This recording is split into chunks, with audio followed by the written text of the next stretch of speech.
سید سلیمان اشنا طالبانو ته څه ولې ویلي؟ اشنا له چا او څه غوښتي دي؟ ویډیو جالب او مهمه ده، نو تر پایه یې وګورئ. د اشنا ټلویزیون مشهوره خبریال سید سلیمان اشنا وایي چې څوک به د افغانستان د متحد کولو او جوړولو توان ولري. د افغانستان نوم تر کور دننه بیرون نړۍ کې ډیر ثابت او منل شوی.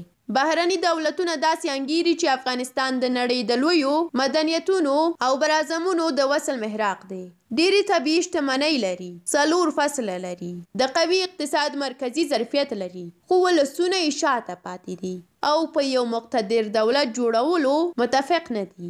بهرني دولتونه حتی همدا شیبه د داسې افغاني الاصل اتباعو په مشورو د افغانانو په سرنوشت ټاکنې فیصلې کوي چې تر ډیره د افغانستان د مختلفو فرهنګونو، ارزښتونو، ټولنیز جوړښتونو او د 1970 کلونو وروسته مختل پیچلي او د تازه رامنځته شویو ستونزو بسر کې آګاهي نه لري. دا مشورې د بهرنیو دولتونو مشکل حلوي، شاید په موقت ډول د افغانستان لپاره هم ښه اغېز وکړي، خو د افغانانو لپاره د یو ثبات دولت او خپلواک افغانستان په ګټه نه دی. بیلګې تاسو د 1993 د شاهي سلطنت په جمهوریت بدلیدو کې او تر هغې وروسته حالاتو کې ولیدل. د شهید سردار محمد داود خان د جمهوریت جوړولو ښکاره اقدام د څو محدودو سیاسي فعالانو او پوځي جنرالانو په مشوره وشو. نتیجه دا و چې د بهرنیو هیوادونو مشکل پکې حل شو، چې ریاستي دیموکراسۍ پکې تمثیل شي او د یو باصلاحیته پاچا قدرت په سمبولیک ډول په پرګنو وویشل شي. خو د افغان ولس لپاره 15 کاله وروسته د شهید داود خان په شمول د لسګونو بېګناه ماشومانو او ښځو په وینو لړلی ارګ او د ویرې یوه خطرناکه څپه پاتې شوه. د سور انقلاب حقیقت ولسواکۍ په زور پیل شوه. ښایي د مارکس او انګلیس د مساواتو کارګرۍ پاڅون په افغانستان کې څو تنکیو زلمیانو ته چې په ټانګونو سپاره پارک ورننوتل تطبیق یې د کابل په څیر په ټول افغانستان اسانه ښکاره شوي وو.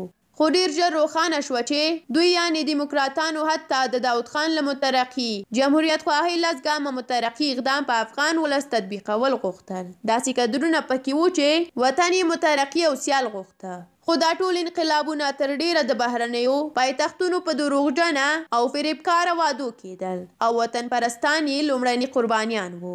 لویه بیلګه د هر مخالف او مشکوک شخص نیول، شکنجه او حتی د کلیو او بانډو بمبار او وژنې وي. د مجاهدینو د حد اقل 2 مشرانو استاد سیاف او استاد رباني په وینا د جهاد په وختونو کې به بهرنیو دولتونو، نړیوالو موسسو او خاصتا پاکستاني او ایراني چارواکو ورته د شنو او سرو باغونو وعدې ورکولې. ویل به یې پلونه مو ونړوئ، سړکونه وران کړئ، ملي تاسیسات په بمونو والوزوئ، مخابراتي امکانات، صحي مراکز، دولتي دفترونه ویجاړول فرض عین او مامورین او حتی تقریبا 19 میلیونه ولس چې هجرت نه کوي واجب القتل دی.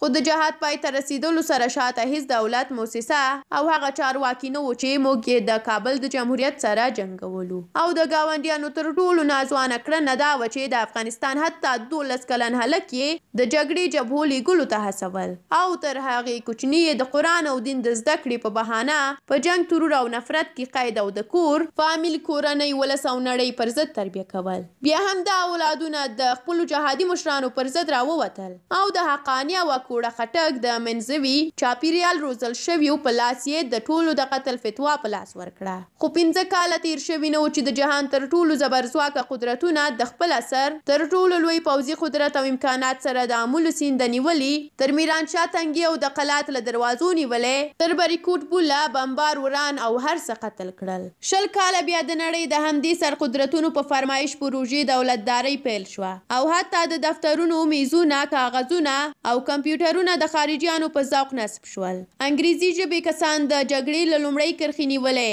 د ارګ تر فرمان صادرونکي پورې دومره مهم نقش درلوده چې خارجي جنرالان، د نړیوالو موسسو رئیسان، کورني وزیران او والیان به ورته چوپ ناست وو. په دې جریان کې تر 10,000 زیات ترجمانان امریکا، اروپا، استرالیا، کاناډا او نور هیوادونو کې دایمي استوګن شول.